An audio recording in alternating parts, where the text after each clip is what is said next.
Student, good morning. Today I'll discuss few questions from NCERT book, Electrochemistry. Question number 3. The first question is here.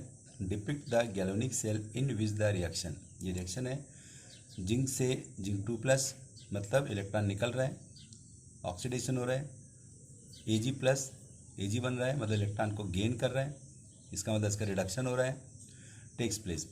अब आपको answer देना है विच of the following is negatively charge. कौन इसमें negatively charge है. तो आपको पहले इसका रिएक्शन लिख के प्रैक्टिस कर लेना चाहिए कि किस तरह से रिएक्शन होता है. तो here Zn is more reactive than Ag. तो Zn यहाँ पर मोर रिएक्टिव है और यहाँ पर देखिए तो Zn से Zn2 प्लस हो रहा है. यहीं से उठा के लिख दीजिए आप. तो यहाँ से जाएगा Zn सॉलिड और ये बन जाता है Zn2 plus Aq plus 2 electron. तो यहाँ से Zn से Zn2 प्लस हो गया, इलेक्ट्रॉन निकल रहे हैं, इसका मतलब ऑक्सीडेशन हो गया. और यहाँ ये कहाँ पर हो रहा है, एट एनोड. अब यहाँ पर क्या है, Ag प्लस से Ag हो रहा है, तो यहाँ लिखेंगे Ag प्लस एक्वस फॉर्म में plus electron, so it is now become Ag solid. अब इसे हमें क्या करना रहता है, इसे जोड़ना रहता है. फिर सेल रिप्रेजेंटेशन लिखेंगे. ये 2 इलेक्ट्रॉन, यहाँ 1 इलेक्ट्रॉन मल्टीप्लाइड बाई 2 और इसे ऐड कर दीजिए. तो क्या बन जाएगा, Zn वही जो आपने रिएक्शन लिखा, ये रिएक्शन यहाँ पर आ जाएगी, 2 से मल्टी ये रिएक्शन आ जाएगी. अब आपको सेल रिप्रेजेंटेशन लिखना है, तो जो लेफ्ट में है ये पोर्शन, इसी को लिखते हैं, इसको कर लीजिएगा, डू इट. तो यहाँ पर हो जाएगा Zn S और Zn2 प्लस एक्वस. ये साल्ट ब्रिज का साइन है, यहाँ पर लगाते हैं ना साल्ट ब्रिज. दो यहाँ पर जैसे 2 सेल लिए ना, यहाँ से एक तो ये हो गया, ये हो गया, और ये इधर से हो गया, इधर से यहाँ पर साल्ट ब्रिज लगाते थे. तो ये साल्ट ब्रिज हो गया. और इसके बाद में आ जाता है Ag प्लस Aq और Ag सॉलिड बन जाता है. तो ये पहले का आंसर हो गया. Which of the following negative, no, ये हो गया सेल रिप्रेजेंटेशन. अब पहले का आंसर क्या बनता है, आप इसे डायरेक्ट भी लिख सकते हैं और इसके द्वारा भी लिख सकते हैं. तो प्रैक्टिस करने के बाद आप डायरेक्ट लिख सकते हो, तो डायरेक्ट इसको आप लिख देंगे. अब क्या था, एनोड विल नेगेटिव. अब यहाँ पर क्या हो गया, एनोड पे क्या हो रहा है, इलेक्ट्रॉन निकल रहे हैं, मतलब यहाँ पर इलेक्ट्रॉन इकट्ठा हो रहे हैं, तो ये नेगेटिव हो गया. तो नेगेटिव कौन सा हो गया, जो एनोड है वो कौन सा है, एनोड जो है वो कौन सा है, जिंक इलेक्ट्रोड है, जिंक इलेक्ट्रोड है. ये आपका एनोड जो जिंक इलेक्ट्रोड हो जाता है. अब इसमें जो सेकंड क्वेश्चन उसको देखते हैं क्या लिखा हुआ है, the carriers of current in the cell. जो करंट इन द सेल है यहाँ पर, the carriers of current in the cell. इस सेल में जो नेगेटिव कैरीड है वो कौन है, इलेक्ट्रॉन को. विच of the carriers of the current को कौन करता है, तो इन साइड ऑफ द सेल, जो लिक्विड फॉर्म में है, एक्वस फॉर्म में, वो वहाँ पर आयंस हैं, और अगर हम बाहर की बात करें इस जगह पर इलेक्ट्रॉन्स हैं. तो यहाँ पर लिख देंगे इलेक्ट्रॉन एंड आयंस. ठीक है. अब तीसरा बात आता है, यहाँ पर कहता है कि individual reaction at each electrode. तो इंडिविजुअल रिएक्शन का मतलब क्या होगा, इंडिविजुअल आपने ये लिखा हुआ है, इसको यहाँ पर ले आइए, Zns arrow Zn2 plus and 2 electron. ये रिएक्शन को यहाँ लिख दो, ये आपका आंसर हो जाता है. अब हम चलते हैं क्वेश्चन नंबर 4 की ओर. तो यू में सॉल्व द क्वेश्चन नंबर 4.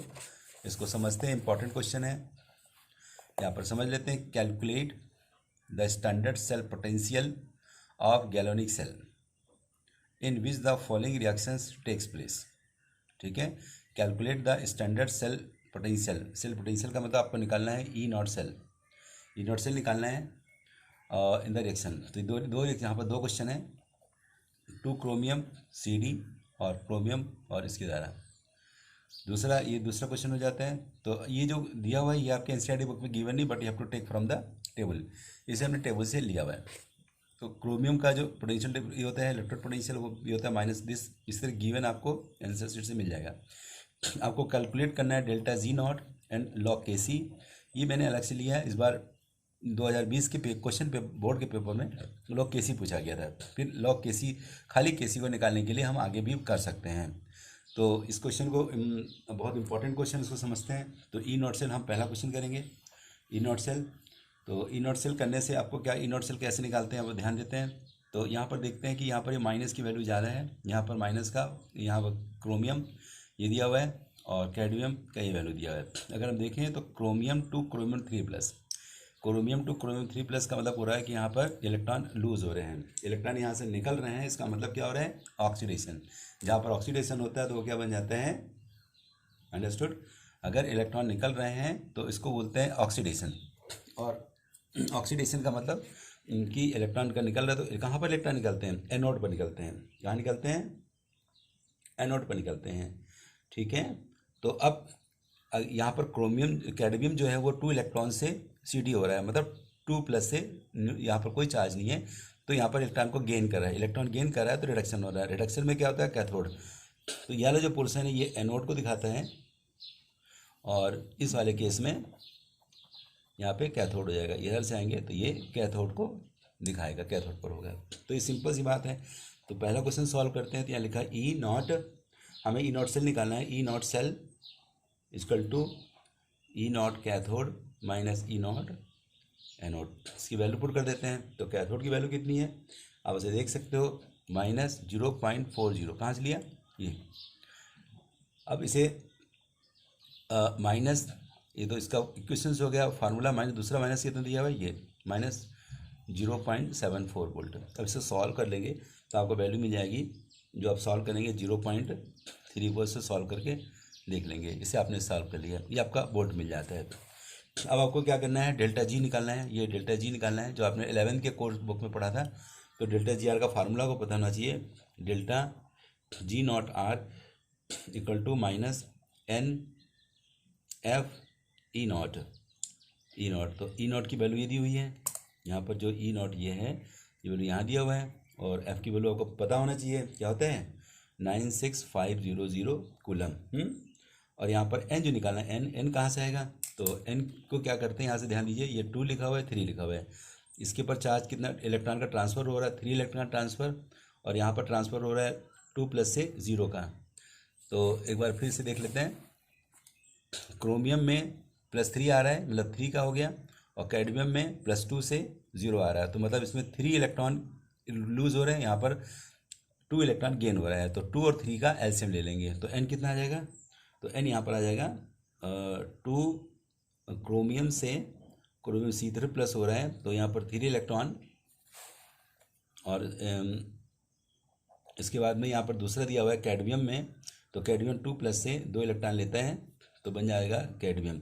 तो इसको 2 से मल्टीप्लाई करेंगे, इसको 3 से करेंगे, तो आप देखेंगे यहाँ पर कितना हो जाएगा, और यहाँ पर भी कितना हो जाएगा, 6 हो जाएगा। तो 6 इलेक्ट्रॉन का ट्रांसफर हो रहा है। यू में consider by the LCM of 2 and 3 equal to 6। तो ये 6 आपको यूज़ करना है। तो यहाँ पर एन कितना हो रहा है, 6 हो रहा है। अब इसी को वैल्यू पुट कर देते हैं। तो delta G R equal to -NF E naught cell, तो माइनस हो गया 6F 96500, ये आप वैल्यू पुट कर देंगे। और इसके बाद में जो ई नॉट की वैल्यू है आपको ऊपर दी हुई, यहाँ कहाँ गया ये, तो यहाँ पर जाएगा 0.34 ये वैल्यू। इन सबको मल्टीप्लाई करके आप सॉल्व कर लेंगे तो आपको मिल जाएगा, डेल्टा जी की वैल्यू आपको मिल जाती है। आपको निकालना है कि इसकी वैल्यू आप सॉल्व करेंगे तो मिल जाएगा अप्रॉक्सीमेटली 196.86।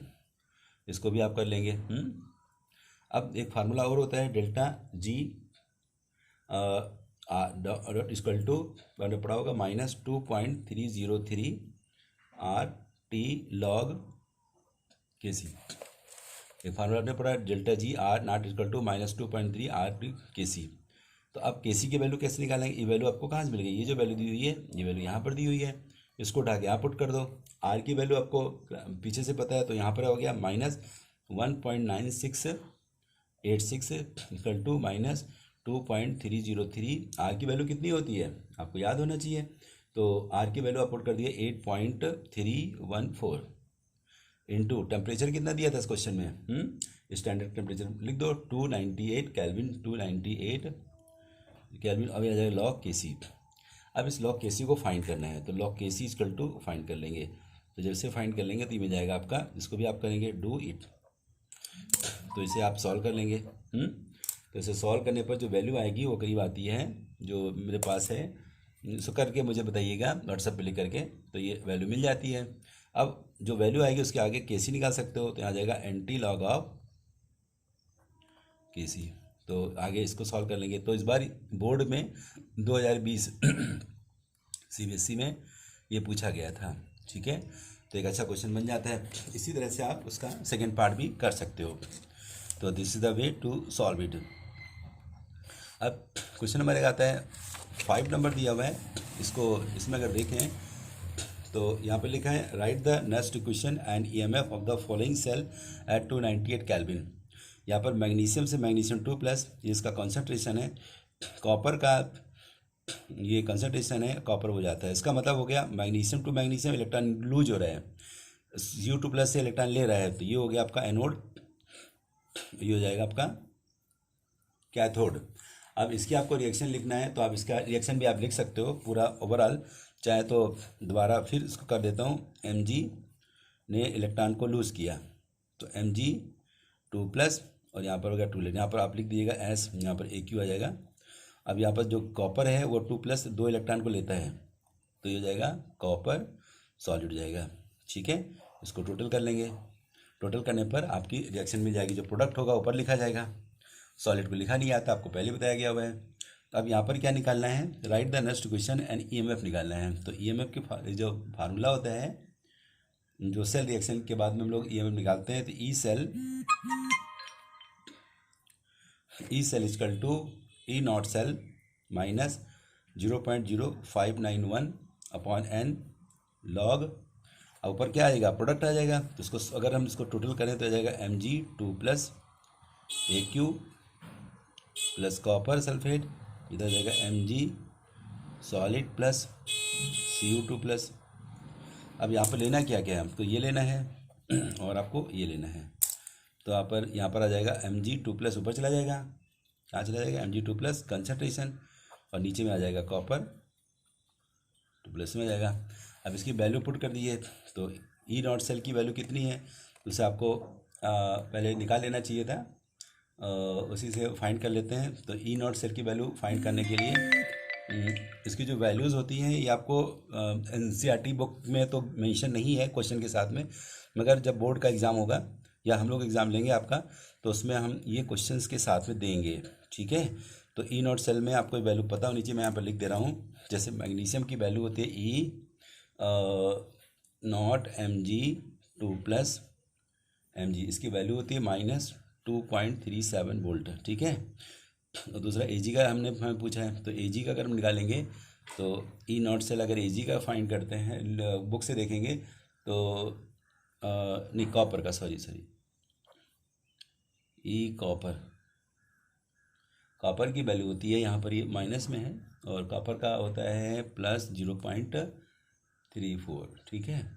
तो यहाँ पर वैल्यू पुट कर दिए। तो यहाँ पर देखिए जो मैग्नीशियम है वो आपका क्या हो गया, मैग्नीशियम यहाँ पर इलेक्ट्रॉन निकाल रहा है, तो इलेक्ट्रॉन निकालने वाला क्या होता है, एनोड, ये क्या होता है, एनोड। तो दूसरा क्या हो जाएगा, कैथोड। तो यहाँ कैथोड पहले, एनोड, तो यहाँ पर E cathode minus E anode, बाकी फार्मूला लिख दिया ऐसी 0.0591 upon N log magnesium 2+ and Cu2+, ठीक है।